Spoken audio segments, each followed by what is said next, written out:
Ich bin ein Gummibär, ich bin ein Gummibär, ich bin ein Gummibär.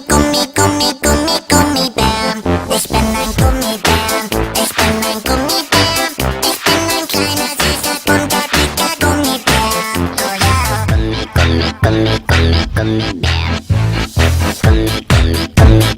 Gummibär. Is insanity passing up on Pablo Sanchez in the first round of the Backyard Baseball Draft? Some may think so. Or is being so bored that you sit down by yourself to watch The Birds by Alfred Hitchcock insane? My three selections, which all show their own personal insanities, are One Flew Over the Cuckoo's Nest, Slaughterhouse-Five, and A Clockwork Orange.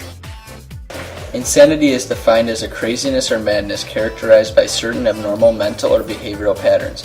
In One Flew Over the Cuckoo's Nest, Randall McMurphy exemplifies the fear of falling into a lifelong routine and acceptance of your place in society. Whether it is an attempt to watch the World Series, play cards, or just not attend the group therapy sessions, Randall McMurphy does an excellent job of taking control by creating chaos in his environment. Slaughterhouse-Five creates an entirely different scenario. Instead of personal pandemonium, this book uses more of a mental anarchy by way of time traveling. Billy's sense of both the future of his life and the past make him seem crazy to all. This perceived mental insanity causes both extreme hardships and knowledge for himself and everyone around him. In Stanley Kubrick's A Clockwork Orange, social insanity is the recurring theme throughout the duration of this film. Alex, after experiencing social chaos and getting his criminal ways restored, realizes that all he wants is a normal life with a family.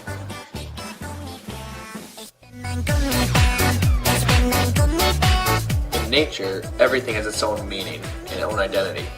For example, this butterfly here can represent long life, while this toad here can represent transformation, and a wasp may symbolize fear or pain.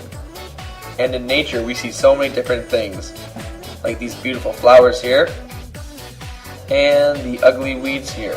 My three selections for my senior study were Huckleberry Finn, Lord of the Flies, and Heart of Darkness.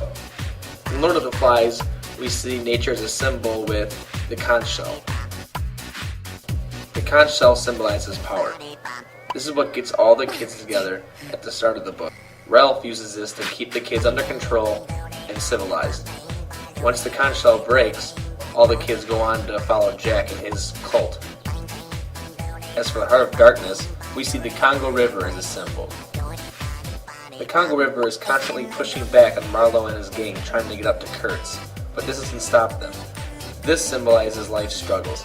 Even though sometimes it may be hard to get past them, in the end you gotta keep on fighting. On the contrary, we have another river in Huckleberry Finn that shows the opposite. The Mississippi River in Huckleberry Finn shows freedom. On the river, Huck doesn't have to worry about his abusive father, and Jim is away from slavery. To wrap this pup up, we decided to try and combine the two, insanity and nature. For me, Lord of the Flies shows how the two relate to each other because the group of kids have been stranded on the island for so long that they eventually become insane and pretty much become a big cult. In One Flew Over the Cuckoo's Nest, when Bromden starts to slip away from reality because of his medication or out of fear, he hallucinates fog drifting into the ward. And in this instance, fog represents the clouding of our vision and lack of insight. You've been driving me crazy. Can you be my lady? Can you be my baby, baby? Driving me crazy. I'm walking on broken glass. Got a problem, too many girls in class. Wanna run a show, but they just can't rap. The idea run ahead that the kid could rap. Fact, I kill stages, all places. Nantucket in that city so they can taste it. Running real late, no.